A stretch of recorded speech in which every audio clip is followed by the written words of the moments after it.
Welcome to the Demonology Iceberg, where we explore various demons as they're understood from the perspective of the Abrahamic religions, and in particular Christianity and Judaism.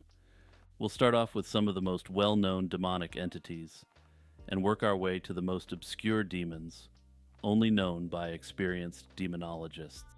Lucifer is often identified as a fallen angel and a powerful demon associated with rebellion, pride, and the embodiment of evil. The name Lucifer, meaning light bringer or morning star in Latin, originally referred to the planet Venus when it appeared at dawn. In Roman mythology, it was personified as a figure heralding the dawn, often portrayed as a godlike or celestial being who fell from grace. Lucifer's transformation from a celestial being into a demonic figure occurred primarily through Christian theology, particularly in medieval interpretations. In Christian demonology, Lucifer is closely associated with Satan and is considered the leader of a celestial rebellion against God. This rebellion led to his fall from heaven, and Isaiah chapter 14 verses 12 to 15 speaks of the morning star being cast down for attempting to take God's throne. Although the connection between Lucifer and Satan is not explicit in biblical texts, later Christian writers and theologians cemented this association. They interpreted Lucifer as a symbol of ultimate defiance against divine authority. In demonological hierarchies, Lucifer is often placed at the apex, ruling over hell alongside other demonic figures. His character embodies pride, the sin that traditionally leads to damnation. His appearance is said to reflect his association with pride, and Lucifer is said to be the most beautiful demon or fallen angel. This beauty associated with Lucifer is said to make it difficult for individuals to resist his charm without faith in Jesus Christ. In classifications of demons, Lucifer is always one of the principal demonic forces, representing the fallen angel who leads others into rebellion against God. Despite his role in Christian demonology as a personification of evil, Lucifer's identity evolved in other contexts, especially in modern esoteric and occult traditions. Luciferianism, for example, reinterprets Lucifer as a symbol of enlightenment and individual freedom rather than outright evil, and seeks to disassociate Lucifer from the figure of Satan. In this framework, Lucifer represents intellectual and spiritual liberation, contrasting with the traditional Christian depiction of him as the embodiment of sin. Some occult practitioners view Lucifer as an educator or a light bringer who encourages humanity to seek knowledge and question authority. This reinterpretation aligns with John Milton's Paradise Lost, where Lucifer is portrayed as a tragic, rebellious figure who opposes God out of a desire for freedom and self-determination. In Thelema, a modern occult philosophy founded by Aleister Crowley, Lucifer again plays a significant role, symbolizing enlightenment, independence, and self-liberation, rather than traditional evil. Thelema emphasizes individual will as the highest law, and Lucifer, as a light bringer, is seen as a figure who illuminates the path to self-awareness and spiritual insight. In this context, Lucifer represents rebellion against conventional morality, encouraging practitioners to seek knowledge and embrace their own divine nature.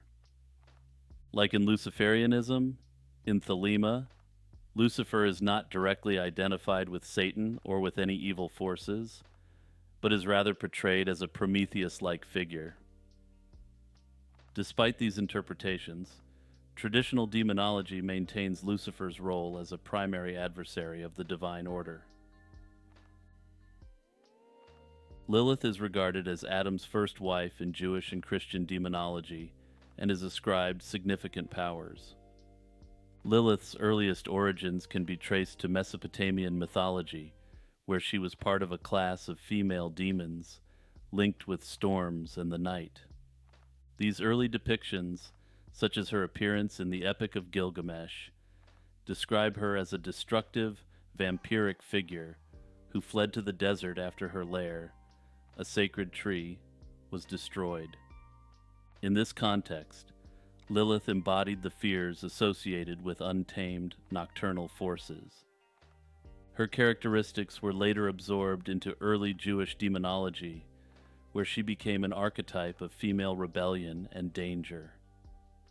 In Jewish traditions, Lilith's most famous role is as Adam's first wife. According to this tradition, Lilith was created at the same time and from the same earth as Adam. However, she refused to be subservient to him, insisting on equality.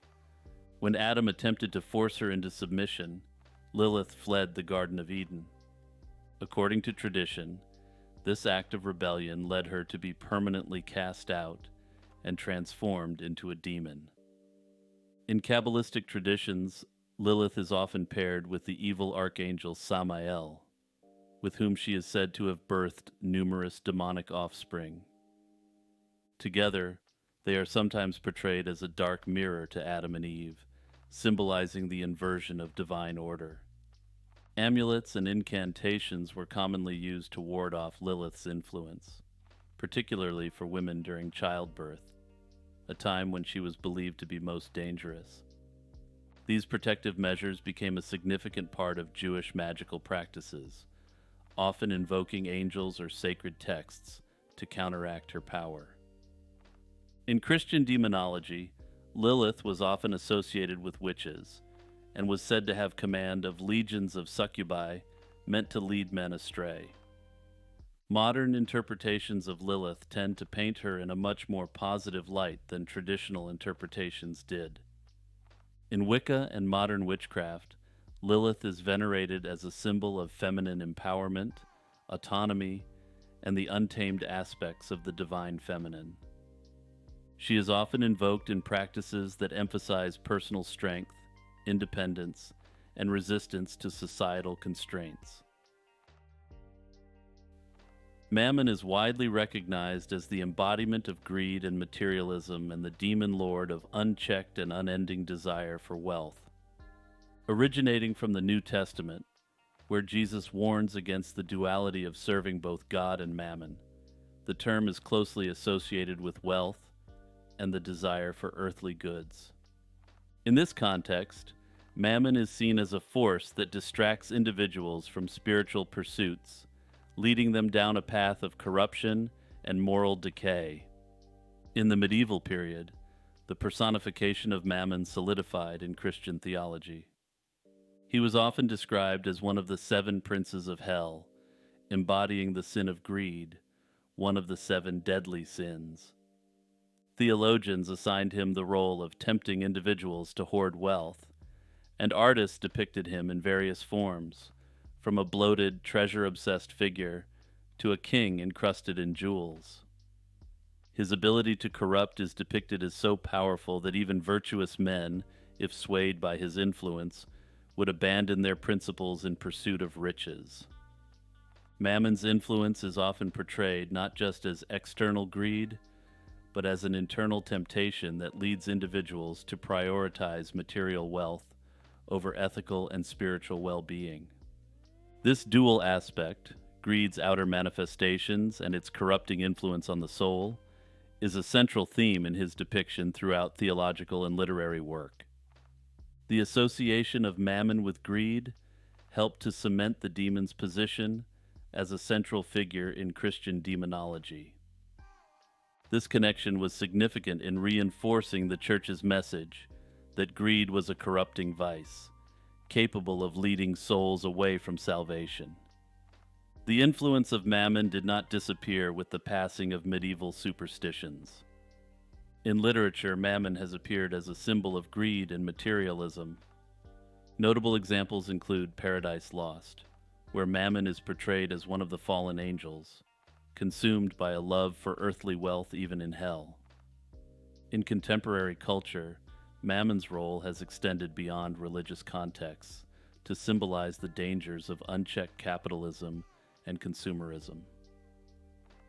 Critics of modern economic systems sometimes use mammon as a metaphor for the pursuit of profit at the expense of ethical considerations, suggesting that the worship of wealth can lead to societal harm. Notably, no modern occultists seem to openly profess to the worship or control of this demon, which, given Mammon's domain, I find a little bit odd. Beelzebub occupies a central place in the hierarchy of hell within demonology, and is often viewed as one of the most prominent and powerful demons. Originating as a deity in the Philistine city of Ekron, his name evolved from Baal-zebub, which means Lord of the Flies in Hebrew. The term is widely considered derogatory, mocking the god Baal, who was originally associated with fertility and agricultural practices, by associating him with something as lowly as flies. In terms of appearance, he is sometimes portrayed as a beautiful winged human, though he is more often portrayed as a grotesque fly-like being. Some traditions hold that he appears in a human-like form when he needs to mask his true disgusting appearance. In later Christian interpretations, Beelzebub was demonized, a common process by which pagan gods were turned into evil figures to align with the monotheistic worldview. In the New Testament, Beelzebub is referenced several times, most prominently where Jesus is falsely accused of performing exorcisms through Beelzebub's power rather than God's power. Over time, Beelzebub and Satan linked up, and Beelzebub is often depicted as synonymous with or as a chief lieutenant to Satan in Christian demonology. In the medieval period, Beelzebub was absorbed into the broader hierarchy of hell developed by occultists and theologians. He came to be regarded as one of the 7 princes of hell, often associated with the deadly sin of gluttony, though some accounts link him to pride instead. His role in the infernal government is prominent, often depicted as second only to Lucifer or Satan. In Paradise Lost, Beelzebub is portrayed as one of the leading fallen angels who sided with Lucifer in the rebellion against God, and is portrayed as a member of the unholy Trinity. Further, he is described as a bringer of chaos and destruction, possessing people and causing mayhem. In the Testament of Solomon, a text discussed later, Beelzebub boasts about causing war, sowing discord among priests, and causing people to slay their loved ones through jealousy. Yaldabaoth, in demonology and Gnostic cosmology, holds a prominent role as the demiurge, a creator god who is often portrayed as a malevolent and ignorant being. Yaldabaoth is frequently depicted as a lion-headed serpent, symbolizing his brute strength and base instincts, as well as deceit or self-deception. This visual representation underscores his animalistic nature, contrasting with the higher, more refined divine beings in Gnostic tradition. This figure originates from Gnostic texts discovered in the Nag Hammadi library in 1945, which shed light on early Christian and Gnostic beliefs. In Gnosticism, Yaldabaoth is the offspring of Sophia, a divine being who, without the consent of the higher divine powers, attempts to create a being apart from the divine realm. This flawed creation is Yaldabaoth, who, ignorant of his origins, believes himself to be the supreme god. In this belief, he created the material world and other rulers, known as archons, to govern it. In these traditions, he is depicted as the false god who imprisons divine sparks, fragments of the true divine essence, within human beings, entrapping souls in the material world. Gnostics contrast him with the hidden, transcendent true God, emphasizing the dualistic struggle between the material and spiritual realms. For Gnostics, Yaldabaoth represents the flawed nature of the material world, a place of suffering and ignorance. This flawed creation is seen as an impediment to the human soul's return to the divine, and liberation is only possible through gnosis, or secret knowledge. In certain Gnostic sects, Yaldabaoth is directly linked to the God of the Old Testament, portrayed as an arrogant and wrathful deity who falsely claims to be the only God. This starkly contrasts with the benevolent, unseen true God of the Gnostic tradition, as well as the teachings of Christ, who is seen as the emissary of this true divine being. This interpretation places Yaldabaoth in opposition to the Christ of the New Testament, who seeks to liberate humanity from the ignorance imposed by Yaldabaoth's creation. In some demonological texts, Yaldabaoth is identified as the serpent in the Garden of Eden. The Lesser Key of Solomon is a highly influential grimoire on demonology and the occult, compiled in the mid-17th century from various sources dating back at least several centuries earlier. This text, attributed to King Solomon, is a seminal work in Western esotericism and is primarily concerned with the summoning and control of spirits, both demonic and angelic. The Lesser Key of Solomon is rooted in a complex tradition of medieval and Renaissance magic, and possibly even magical traditions stretching back to antiquity. While it's traditionally attributed to King Solomon, further additions were noted to have been made through earlier grimoires, mystic traditions, Christian demonology, and astrology. The Lesser Key of Solomon is divided into 5 distinct books, each dealing with different aspects of magic and spirit conjuration. The first and most well-known section, Ars Goetia, details the 72 demons that King Solomon supposedly bound and controlled. This section provides descriptions of each demon, their powers, their ranks, and how they can be summoned. The Ars Goetia also provides sigils associated with the summoning of each demon. The Ars Theurgia Goetia deals with a different class of spirits, known as aerial spirits, and details complex rituals for summoning and controlling them. Unlike the demons of the Ars Goetia, these spirits are more ambiguous and are not necessarily evil. The spirits in this section are tied to specific directions on the compass, with various emperors, dukes, and princes ruling over them. The Ars Paulina is divided into 2 distinct parts. The first part deals with the 24 angels of the hours of the day, while the second part addresses the angels ruling over the degrees of the zodiac. It claims to be based on the teachings of Paul the Apostle and esoteric traditions developed by his followers in the millennia that followed. The Ars Almadel focuses on the summoning of angelic beings associated with specific regions of the heavens. This book describes the creation of a magical wax tablet, known as the Almadel, which is used to communicate with these angels. The final section, the Ars Notoria, is a collection of prayers and meditations designed to enhance the magician's memory and understanding. Unlike the other books, which focus on the summoning of spirits, the Ars Notoria is more concerned with the development of the practitioner's intellectual and spiritual abilities. Notably, this section has been omitted from many collections of this grimoire, which some speculate indicates a special power associated with this esoteric knowledge. The Lesser Key of Solomon has had a profound impact on the development of Western esotericism. It was notably edited and published by Aleister Crowley in the early 20th century. His edition, known as the Goetia, the Lesser Key of Solomon the King, helped to popularize the text among modern occultists and brought it to a wider audience. Crowley added his interpretations and modifications to the text, blending it with his own theories of magic and psychology. In demonology, the term legion refers to a collective of demons, famously mentioned in the Bible during the exorcism performed by Jesus, described in the Gospels of Mark, Matthew, and Luke.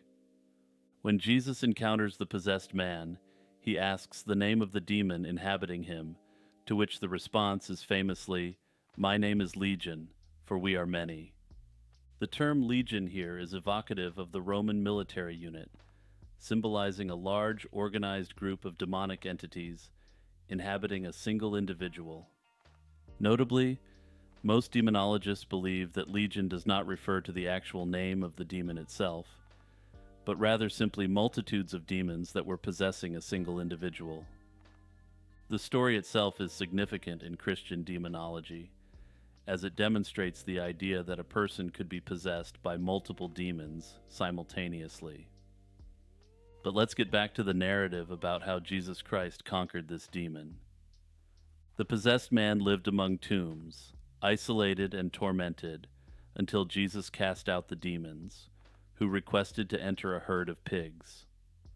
Upon doing so, the hogs rushed into the sea and drowned, signifying the expulsion of the demons from the human world. This dramatic scene illustrates not only the supreme power of Jesus over demonic forces, but also highlights the destructive nature of demons in Christian theology. Notably, the powerful demons possessing the man are noted to become extremely weak and docile when faced with the overwhelming spiritual force of Jesus Christ. Buer is a notable demon classified as a great president of hell, commanding 50 legions of demons. According to the Lesser Key of Solomon, Buer teaches moral and natural philosophy, logic, and the properties of herbs, with a particular emphasis on healing both physical and mental afflictions.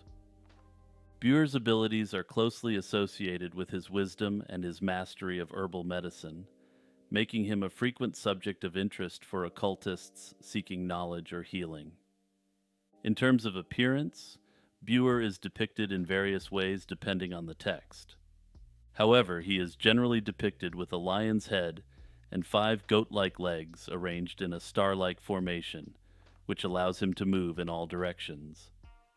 This unique form reflects his dynamic presence, as he can supposedly move swiftly across different realms and dimensions. While many figures in demonology are described with malevolent traits, Buer stands out for his relatively neutral and sometimes even benevolent nature. Satan occupies a central role as the embodiment of evil, rebellion, and temptation, particularly within the context of Abrahamic religions. His characterization varies across Judaism, Christianity, and Islam, but certain themes remain consistent, such as his opposition to God and his role in leading humans astray. The figure of Satan first appears in the Hebrew Bible, where the term refers to an adversary or accuser in God's court. In this early context, Satan was not inherently evil, but acted as an agent of God's will, testing the faith of individuals and drawing out unrepentant sinners from the legions of the faithful. However, it's speculated that during the time period between the Old Testament and the New Testament, Satan evolved into a more malevolent figure, opposing God in a dualistic sense. In Christianity, Satan's primary mission is to tempt humans to sin, as seen in the Gospels when he tempts Jesus in the wilderness. He is frequently associated with other demonic entities, often described as his servants, who share his mission of inducing humans to commit sin and abandon their faith. Christian demonology views Satan as the ruler of a hierarchy of demons, and his influence is perceived in phenomena such as demonic possession and heresy. In this understanding, Satan has become intertwined with the devil, the complete and total personification of evil. In Islam, the figure is known as Shaitan and is a jinn made of smoke. However, in the Islamic telling, Shaitan doesn't disobey God, but rather disobeys orders from Adam. Like the Christian conception of Satan, his role is to tempt humanity, specifically by planting evil thoughts in the minds of believers, drawing them away from righteousness. Satan's image in Christian demonology extends beyond his biblical role into a vast mythos that includes a complex hierarchy of demons and various forms of demonic activity. In contrast to traditional religious views, modern Satanism offers a different interpretation of Satan.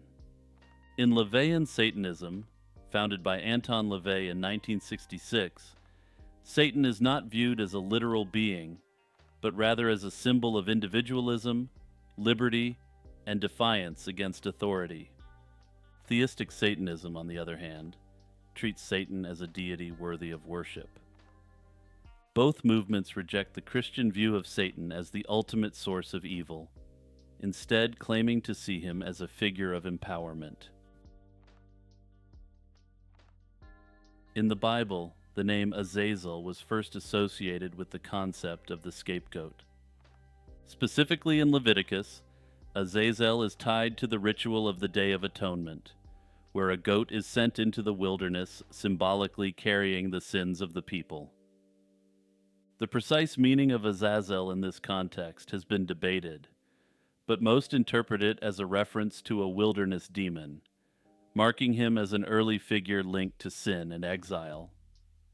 In Jewish apocryphal texts, particularly the Book of Enoch, Azazel's role is expanded significantly. He is portrayed as one of the leaders of the Watchers, fallen angels who descended to earth and intermingled with humanity. He is in particular blamed for teaching humans the arts of warfare, weapon making, and cosmetics, thereby introducing both violence and vanity into the world. These teachings led to widespread moral corruption, and as a result, Azazel was bound by the archangel Raphael and cast into a desolate region until the day of judgment. In the Dead Sea Scrolls, Azazel is again associated with the Watchers and their offspring, the Nephilim. These texts emphasize his role in corrupting humanity and spreading sin, reinforcing his place as a central figure in ancient Jewish demonology. In Christian demonology, he is sometimes equated with Satan himself, or depicted as a separate demon who plays a pivotal role in the fall of humanity. In some traditions, he is considered responsible for the temptation of Adam and Eve, marking him as a figure closely linked with humanity's original sin. In Islamic tradition, he is depicted as a high-ranking angel who fell from grace. Before his fall, he was a pious servant of God, but he later defied divine commands and was cast out of heaven. Throughout medieval demonology, Azazel's legend evolved. He became identified as a prince of hell, often associated with pride, rebellion, and the introduction of chaos into the world.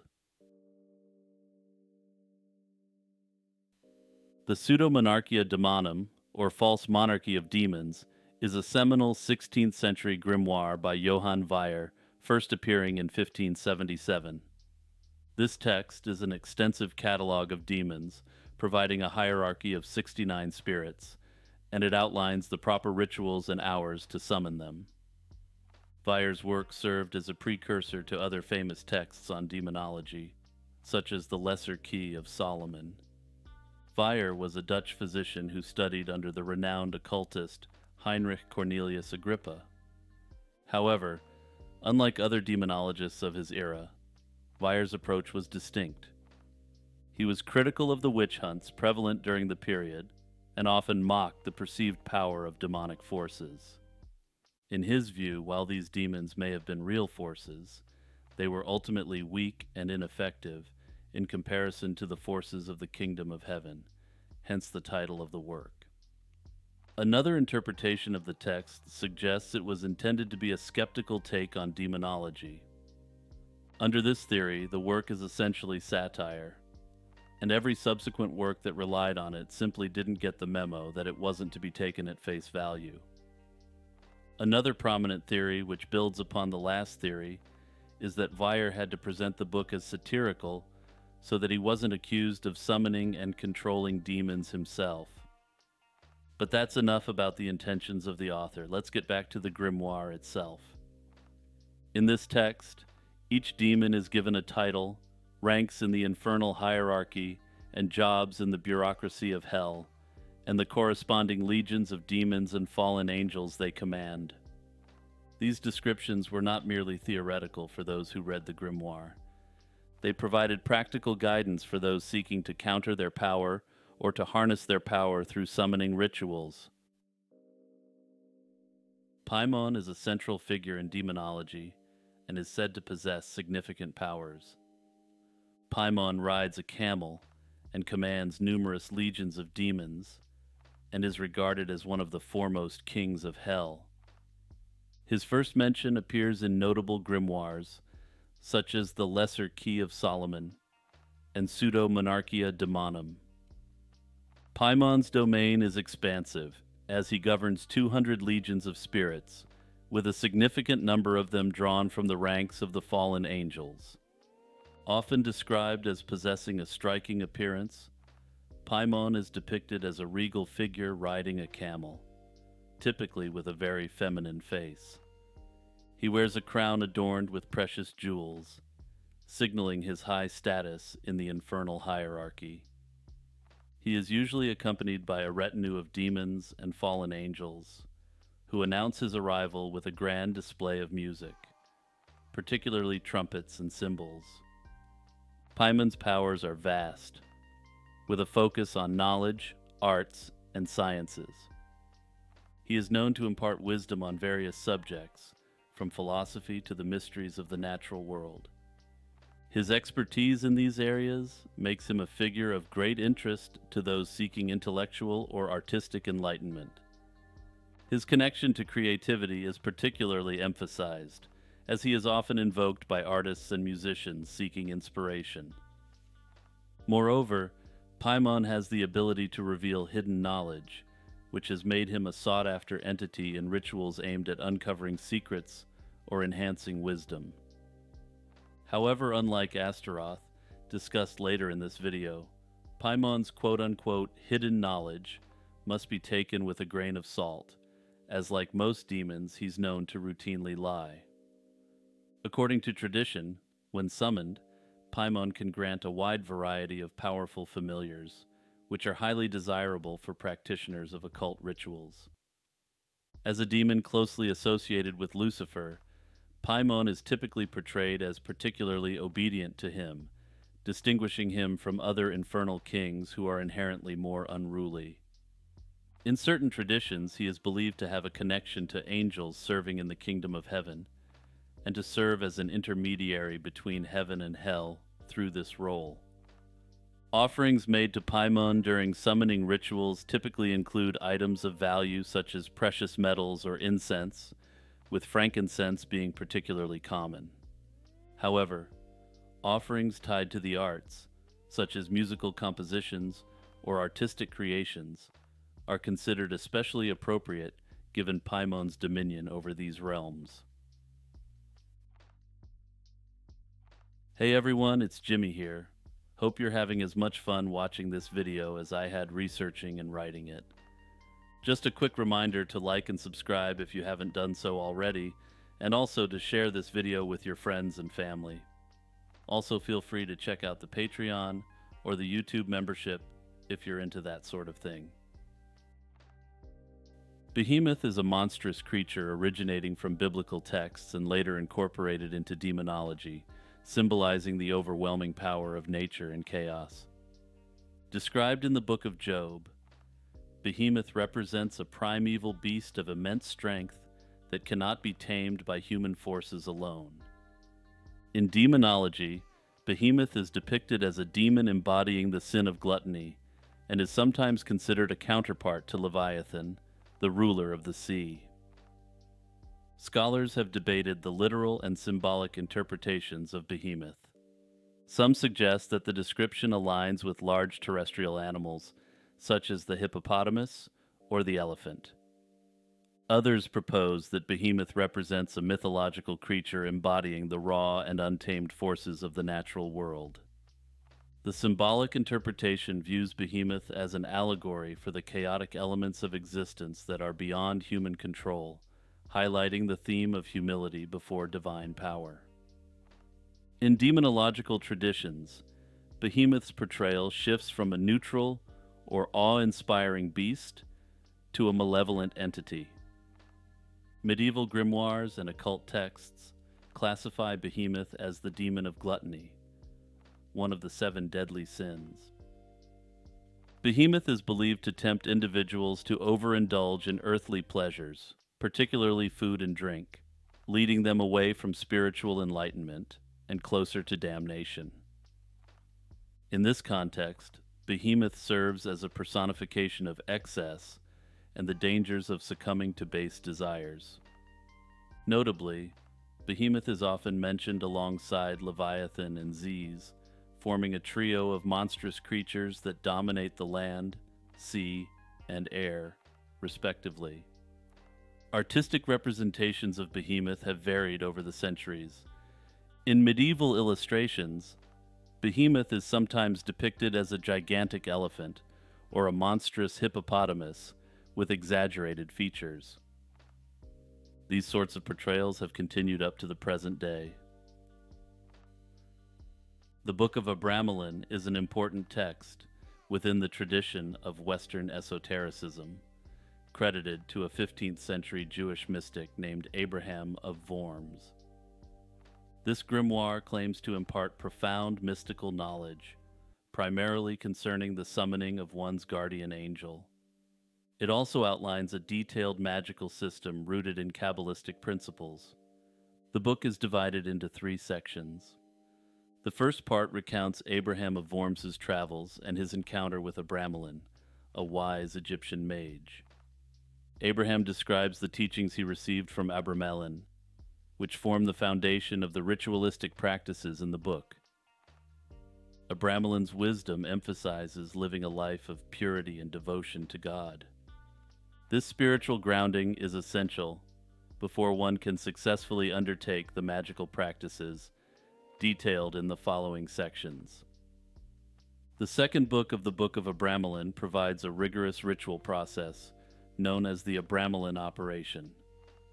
This operation is designed to establish direct contact with the practitioner's guardian angel, a spiritual entity meant to offer divine wisdom and guidance. This process is highly involved, demanding an extended period of preparation that can last from 6 to 18 months. During this time, practitioners must maintain celibacy, refrain from alcohol, engage in daily prayers, and adhere to a strict ethical code. The ritual culminates in invoking the guardian angel, after which the practitioner is believed to gain the ability to summon and command various spirits and demons without fear of reprisal. The third part of the book consists of the actual magical techniques and spells. A prominent feature of this section is the use of word squares, grid-like patterns of letters that form magical words or names. These word squares are designed for a variety of purposes, such as achieving invisibility, finding hidden treasures, or ensuring protection. Each square is linked to a specific goal and comes with instructions for its use. The focus on the guardian angel is a key feature of the Abramelin magic system. This spiritual entity is central to guiding the practitioner through the complexities of magical work, providing wisdom and protection. The concept of this guardian angel later became influential in other occult systems, most notably in Aleister Crowley's Thelema, where it plays a pivotal role. The book also carries a certain mystique, often described as a cursed text, due to the warnings that accompany the rituals. Practitioners are cautioned that attempting the magic without proper preparation or with impure motives could result in dangerous consequences. Byleth is classified as a king of hell. He is believed to command 85 legions of demons, a testament to his power and influence in the infernal hierarchy. Byleth is typically depicted riding a pale horse, with a grand procession of musical instruments, particularly trumpets, preceding him. In most depictions, he is portrayed as a large anthropomorphic cat demon. His appearance is said to be furious and menacing, a tactic used to intimidate those who dare summon him. However, with proper rituals and protections, it's said his temper can be subdued, making him more compliant to the summoner's commands. His unpredictable temperament and immense power require skilled magicians who are well versed in protective measures, such as drawing specific sigils or using symbolic tools like a hazel wand. Notably, Byleth is said to require anyone who summons him to acknowledge his rank as king before granting any powers. Byleth is one of the demons found in the Lesser Key of Solomon, who is known to slay conjurers who fail to control him adequately, and as such, he is generally to be approached only with extreme caution. However, if he is able to be controlled, he is said to be able to assist the summoner with mathematical problems, as well as problems related to love. The Malleus Maleficarum, Latin for Hammer of Witches, published in 1487 by Heinrich Kramer, became one of the most influential works on witchcraft and demonology during the early modern period. It played a central role in shaping European witch trials, solidifying legal and theological views on witchcraft, and providing a systematic approach to identifying and prosecuting suspected witches. Kramer's work, underpinned by papal endorsement, was particularly notable for intertwining folklore, legal procedure, and demonological theory to justify widespread persecution. Kramer's obsession with demonology arose from his failed attempts at prosecuting witches, particularly in the Tyrol region of the Holy Roman Empire. After his dismissal as insane and irrational by a local bishop, Kramer sought to restore his credibility. His solution was the Malleus Maleficarum, a text that would become notorious for its harsh views on witchcraft. The Malleus is divided into 3 parts, each addressing different aspects of witchcraft and its prosecution. The first part outlines the theological justification for the existence of witchcraft, rooted in the belief that witches, in consort with demons, posed a severe threat to the Christian order. Kramer vehemently rejected any notion that witchcraft might be a delusion, insisting instead that anyone denying its reality was guilty of heresy. The second part of the book deals with the mechanics of witchcraft, listing powers attributed to witches and how they could be detected. It ranges from accusations of casting curses to stealing a man's virility through demonic means. According to Kramer, witches' abilities came directly from their pacts with the devil, and these pacts included engaging in diabolical carnal acts. The third section, arguably the most infamous, provides detailed instructions on how to conduct witch trials. It covers how to extract confessions, the criteria for guilt, and the legal procedures to be followed. These procedures made it nearly impossible for the accused to defend themselves. For example, any woman who did not weep during her trial was automatically assumed to be a witch, while those who wept too much were also assumed to be witches as well. Further, those who resisted confession were seen as being protected by a demonic spell of silence, while those who eagerly confessed were taken to obviously be witches, because why else would they confess? The legal framework advocated by Kramer left virtually no room for acquittal, making the text a potent tool for ensuring convictions. The Malleus Maleficarum had a profound impact on the witch hunts that followed, particularly in the Holy Roman Empire, where it was widely adopted by secular courts. Its influence spread across Europe, with approximately 30 editions printed between 1487 and 1669. The text was used by both Protestant and Catholic authorities, cementing its role as the go-to guide for witch hunters regardless of doctrinal differences. Despite its wide usage, the Malleus Maleficarum was not without controversy. Many scholars within the Church opposed it, and even during its publication, critics noted that it contradicted established Church doctrines.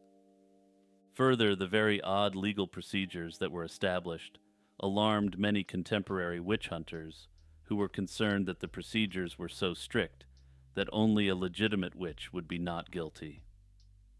Under this formulation, only someone employing the abilities of a demonic entity could thread the line required for acquittal, leading to the persecution of innocents and the release of witches. Leviathan holds a significant role in demonology, depicted as a colossal sea serpent embodying chaos and destruction.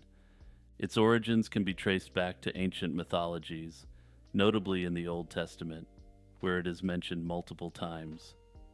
However, as Leviathan's mythology evolved, especially within Christian demonology, it became associated with more sinister aspects of existence. In Christian demonology, Leviathan is frequently classified among the four principal demons, alongside Lucifer, Satan, and Belial. Its primary association is with the deadly sin of envy, representing both a spiritual threat and a force of immense destructive potential.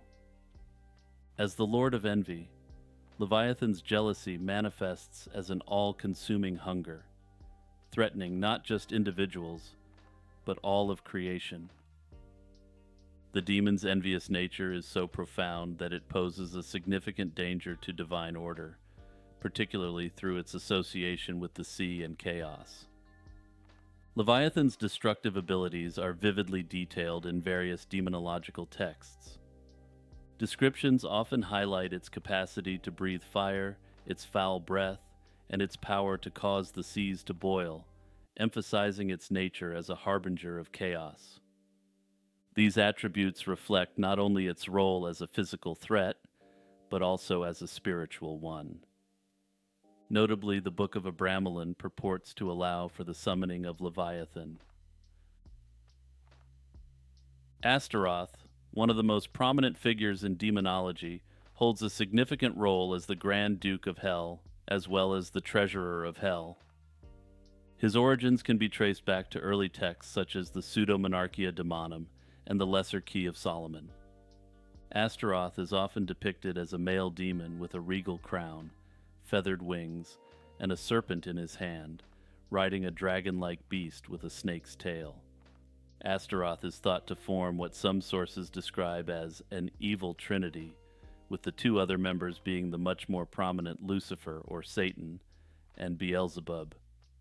The demon's name is thought to have derived from the ancient goddess Astarte, a deity worshipped in the Near East for her associations with fertility and war. By the time of the medieval Christian demonologists, this goddess had been transformed into the male figure of Astaroth. In terms of his abilities, Astaroth is said to possess profound knowledge of the past, present, and future. His intellect is highly regarded, particularly in the realms of science, philosophy, and the arts. He is thought to be willing to share this knowledge with those who summon him, but caution is necessary according to traditional accounts. Astaroth's breath is described as toxic and deadly, requiring the conjurer to use protective items, such as a silver ring held under the nose to survive the encounter. Despite his dangerous nature, Astaroth is also known for being truthful in his answers, a rarity among demons, making him a valuable resource for those who seek forbidden knowledge. His advice, while often sought after by occultists, also comes with the risk of moral corruption, as Astaroth is skilled in manipulating human vanity and rationalizing sinful behaviors. Further, his willingness to give intellectuals the answers they seek for no apparent price is thought to place the seed of the deadly sin of sloth into the mind of the intellectual. The intellectual who receives help by summoning this demon is said to risk becoming increasingly lazy, leading them further down this path of sin. Also, I mentioned that Astaroth is a surprisingly honest demon, and according to tradition, this was noted by his colleagues as well. His honesty is thought to have landed him the role as Treasurer of Hell, where he oversees the finances of Hell's hierarchy. Simply put, according to tradition, he was given this important job because he was the only demon who wasn't constantly lying.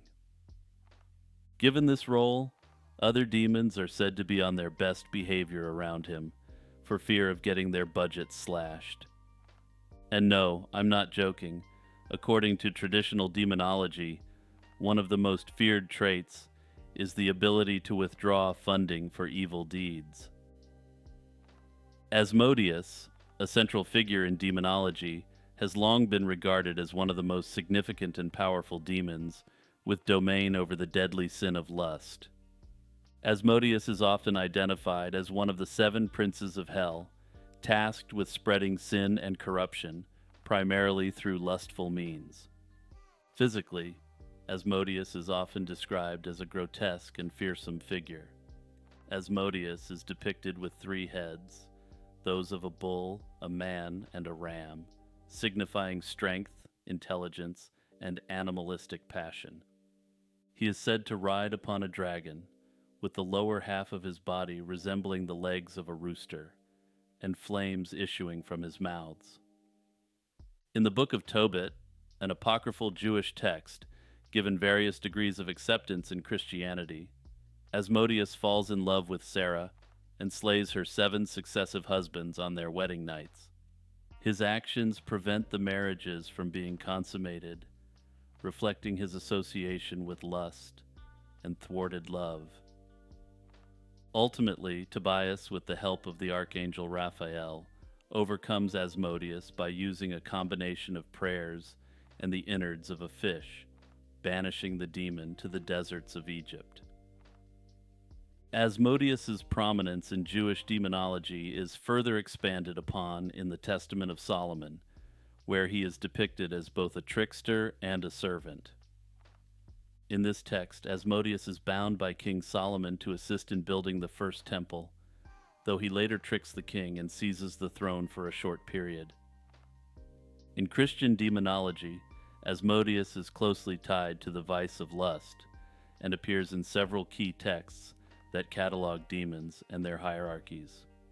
For instance, the Malleus Maleficarum classifies Asmodeus as the demon responsible for influencing human beings toward immoral desires. During the Renaissance and early modern periods, Asmodeus became a popular figure in occult literature, especially within the practice of demonology and ceremonial magic.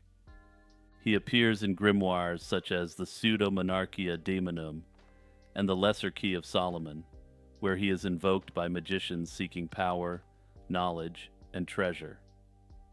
In these texts, Asmodeus is portrayed as a demon who can grant invincibility, teach mathematics, astronomy, and geometry, and reveal caches of ancient treasure. Stolas is recognized as a great prince of hell, commanding 26 legions of demons. He is best known for his knowledge in astronomy, herbs, poisonous plants, and precious stones, making him a source of esoteric wisdom. Stolas is often sought for his intellectual capabilities rather than malevolent intentions. Instead, his teachings focus on celestial knowledge, linking him to the study of the stars, and natural sciences, emphasizing the properties of plants and minerals. His dual association with both the heavens, through astronomy, and the earth, through herbs and stones, emphasizes his role as a mediator of knowledge between different realms. Depictions of Stolas vary across different sources. However, he is always portrayed as an eerie, bird-like entity. He is commonly portrayed as a crowned owl with long legs, or sometimes as a raven, both symbols of wisdom and mystery. This bird-like form is particularly significant, as owls and ravens are often associated with the night and the pursuit of occult knowledge. In some accounts, Stolas has the ability to take on a human form upon the conjurer's request. The Testament of Solomon is a work traditionally attributed to King Solomon, renowned in biblical tradition for his wisdom and for constructing the first temple in Jerusalem. Likely composed between the 1st and 3rd centuries AD, it holds significant value in demonology, detailing Solomon's interactions with various demons, whom he compels to assist in building the temple. And trust me, for anyone out there who's a fan of gaming, it turns out that Solomon was something between a Pokemon master and a demon summoner from Shin Megami Tensei. Who knew? The narrative begins with Solomon receiving a magical ring from the Archangel Michael granted by God, empowering him to command demons. This ring, inscribed with the Seal of Solomon, is central to his control over demonic entities. The text proceeds to catalog the demons summoned by Solomon, each possessing unique characteristics, origins, and the afflictions they impose upon humans. A primary role of the Testament in demonology is its comprehensive classification of demons. These entities are portrayed with intricate personalities and specific domains of influence. The Testament of Solomon integrates elements of Greek and Near Eastern mythology, reflecting a mixture of cultural and religious beliefs. For instance, the inclusion of figures like Ephippas, a wind demon from Arabian lore, and Obi-Zuth, who is based on Medusa, reflects a blending of different demonological traditions. In addition to cataloging demons, the Testament offers insights into methods of exorcism and protection against demonic influences. Solomon's interactions with demons often culminate in the demons revealing the angels or rituals that can thwart them, providing practical guidance for readers. This aspect underscores the text's function not only as a narrative, but also as a manual for combating supposed demonic afflictions. The Testament of Solomon significantly influenced later medieval demonology and magical practices, both in Christian and Jewish traditions. Its themes and demon classifications appear in grimoires and occult texts throughout the Middle Ages and the Renaissance. The concept of commanding demons through divine authority or magical means becomes a recurring motif in Western esoteric traditions. The Seal of Solomon itself evolved into a prominent symbol in magical iconography, representing the power to bind and control spiritual entities.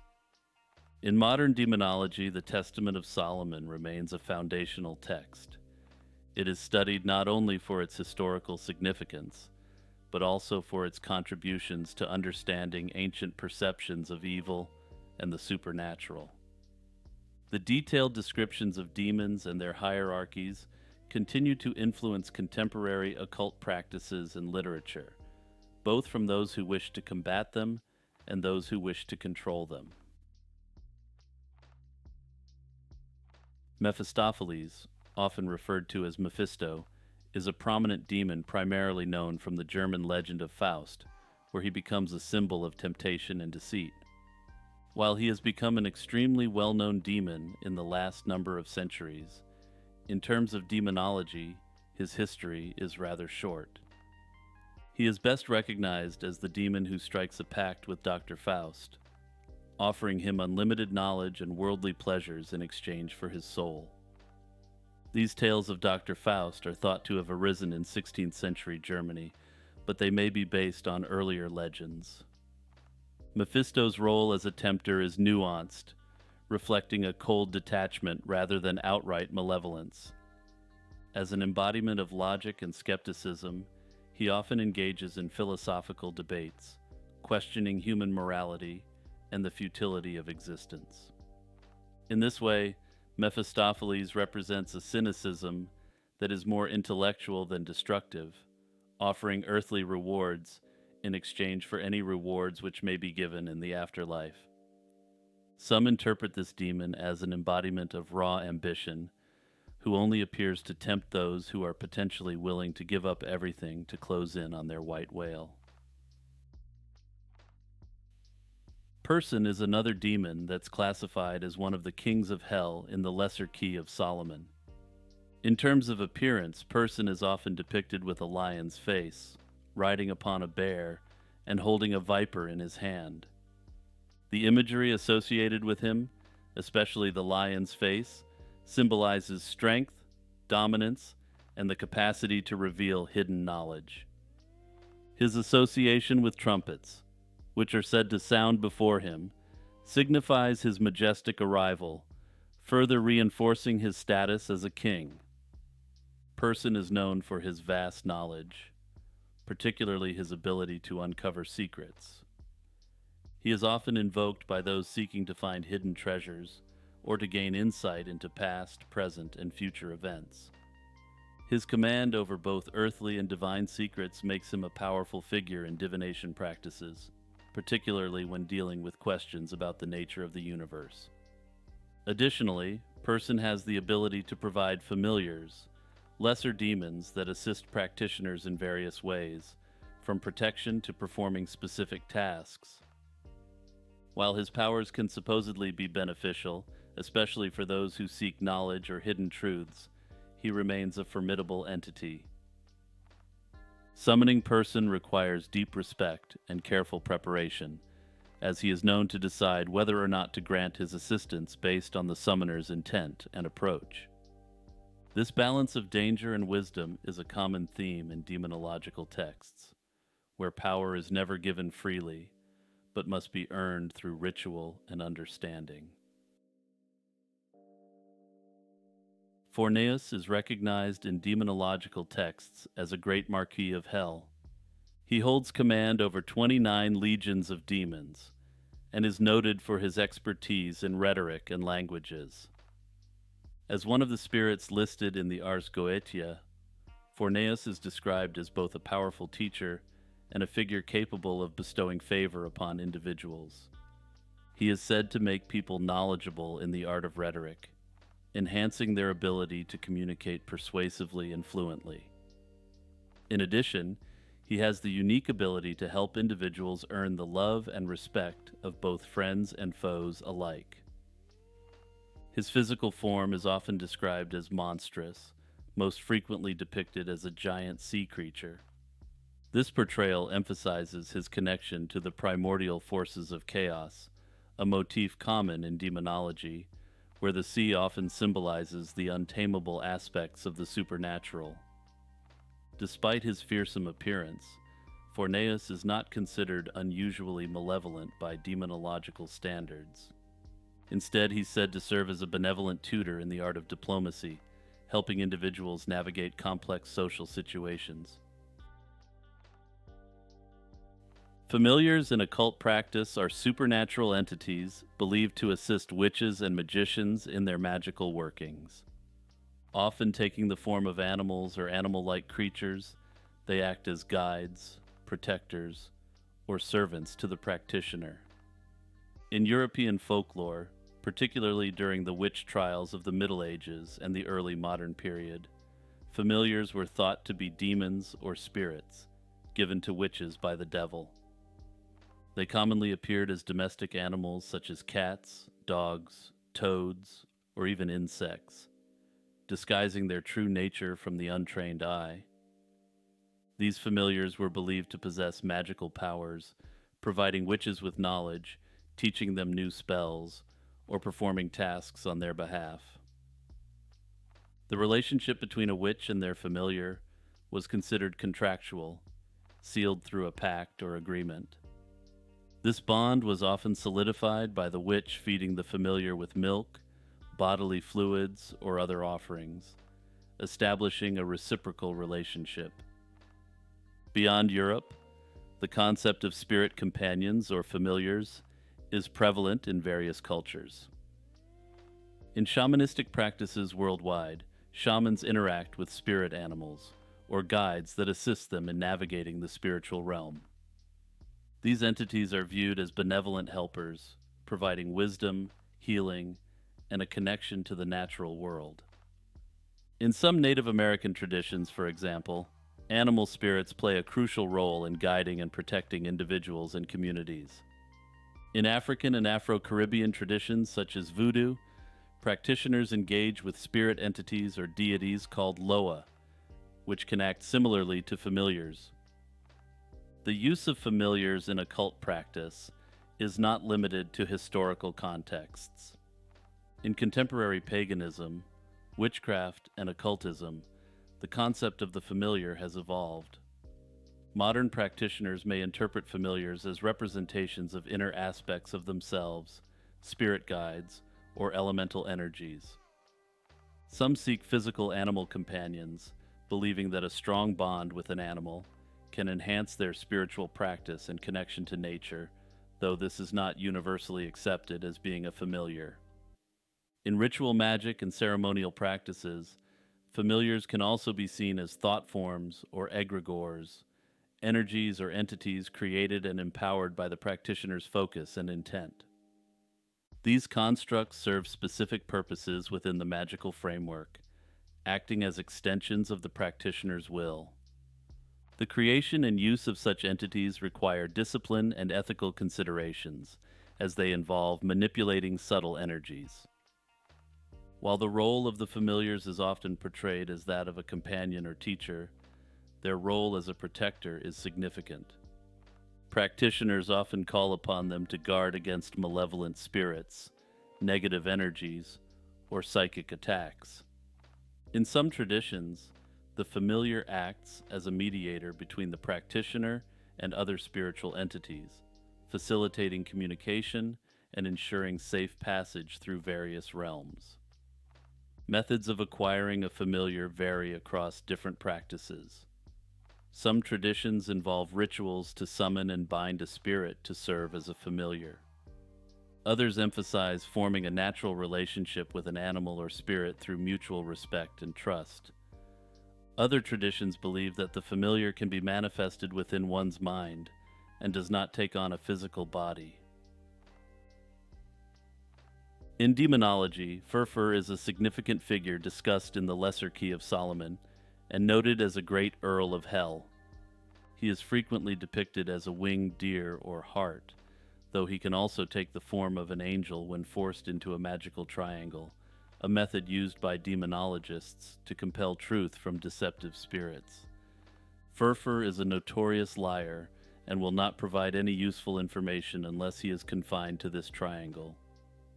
One of Furfur's primary powers is the ability to create storms and tempests, including thunder and lightning. He also has the ability to influence emotions, particularly in matters of love, often fostering romantic attraction between individuals. His mastery over natural elements and human emotions makes him a particularly versatile and dangerous demon, according to some traditions. In addition to these abilities, Furfur is said to reveal secret and divine knowledge when properly constrained. However, his reputation as a liar underscores the need for caution when invoking or attempting to summon him. Despite his deceitful tendencies, Furfur's ability to disclose hidden truths and provoke love makes him a potent figure to occult practitioners. Belial is a prominent figure in demonology, often depicted as one of the most powerful demons in hell. Originating from a Hebrew word meaning worthlessness or lawlessness, Belial embodies the personification of evil and rebellion against divine authority. In the Old Testament, the term Belial appears multiple times, not as a specific entity, but as a descriptor for individuals who are corrupt or ungodly. For instance, the sons of Belial refers to those who act against God's will, engaging in idolatry, or inciting others to sin. This usage underscores the association of Belial with immorality and defiance. The transformation of this demon from a mere concept to a demonic figure occurred in apocryphal texts. In the Dead Sea Scrolls, particularly the War of the Sons of Light against the Sons of Darkness, Belial is the leader of the forces of darkness. In this telling, he opposes the Archangel Michael and the forces of light. This depiction emphasizes the cosmic battle between good and evil, with Belial as a central antagonist. In the New Testament, Belial is mentioned in 2 Corinthians at chapter 6, verse 15, quote, "What harmony is there between Christ and Belial?" This rhetorical question highlights the incompatibility between the extreme righteousness of Christ and Belial's representation as the embodiment of pure evil.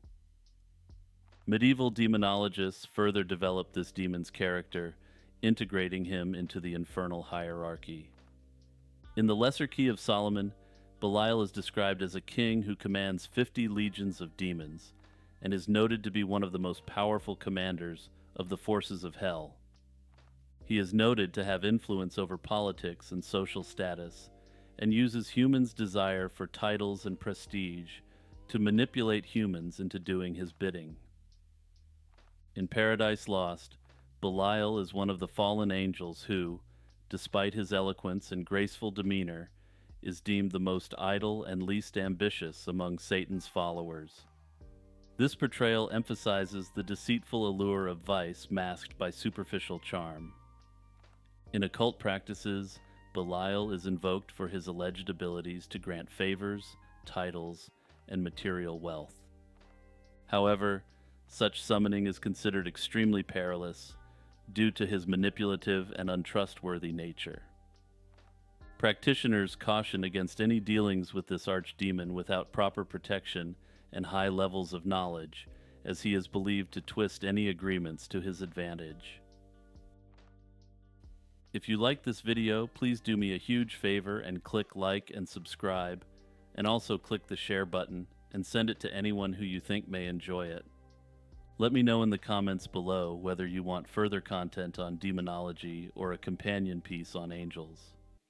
Shout out to my patrons Iced Mocha, Kurt the Squirt, Monoxide Wendigo, Jeffer Metcalf, Z Volts, Courtney Hammett, Out of Gray's Mind, Cap, Dionysus, Zach Steele, Franz Tech, Unknown Delusions, Faye, Jack Russell, Boomslang, Spookiest Becky, Vespertine, Metanova, Will Roan, Crab Nebula, and Blasphemous.